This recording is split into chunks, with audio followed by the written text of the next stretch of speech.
So Taylor, I know going from talking about likable people and one guy that hasn't been very likable, I guess this all season by other teams is Dennis Schröder. Talk about somebody that fumbled the bag. Well, talk about definition of fumbling the bag. Go ahead. You had so much money. What are you doing? I mean, just an epic, like, just what the fall off. He had to be like, dang, I really went from 84 to 5.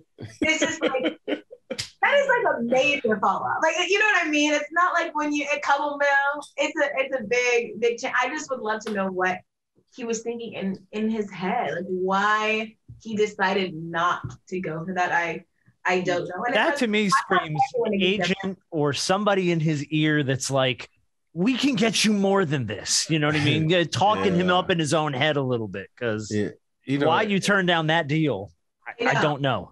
We gotta talk about that one day. We gotta know the decision making process. He's gonna have to answer that question a lot because I think about the time when I had a chance to sign a deal in Houston, and the first thing out of my mind, I want to see what my fair market value is.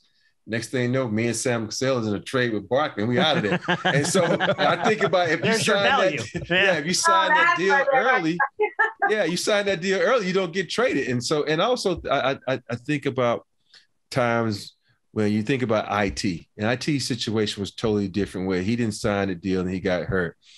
And for me to look at Schröder and to say you wanted to be the point guard of the Lakers and you say all these things, but yet you turn down all this money. And I'm like, dude, what are you doing? Are you gonna stay here? You're gonna go, oh, I want to see it my family. That's not saying you want to be the point guard of the Lakers. That's saying you want to try to get your money. And you can't really do that this day and age when you know the Lakers, think about it, they won a championship the previous year and revamp. You think they won't revamp again if you don't join the show? And so you guys don't think that. But I also remember for another situation similar to what I had an option year to leave the Lakers and go where I wanted to go. And my agent told me too late that, you got an option this year. So I do. And it's partly my fault, but my agent should be on top of that. He called me at 3:00. I said, oh, okay. When do I need to let the Lakers know? By 5:00. I said, have you been shopping me? He was like, no. You know, my next conversation was with him. You're fired. I said, you're fired. I fired him the next day. And I hope if Schröder's not in this position, if it was his fault, his agent fault, someone needs to be fired or he needs to just be mad at himself. And he missed out on a lot of money. That is literally, like quite literally the job of an agent, right? Is to make sure that what happens with Schröder isn't what happens.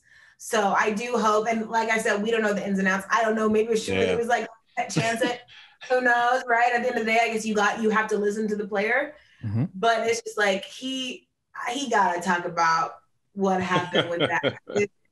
It was so bad. On days like that, I'm just don't get on Twitter, don't get on Instagram. There's nothing good for you there. No, there isn't. And he just bought like a $4 million house out here in LA. I'm like, dude. Oh, did he? Yeah, right. Like, right when, like three months into the season, I actually looked at the house myself and I was like, oh, $4 million. Now I'm good. So we've covered this. You don't have a job. We got it. Yes. We covered it. Yes, we got this. Yeah.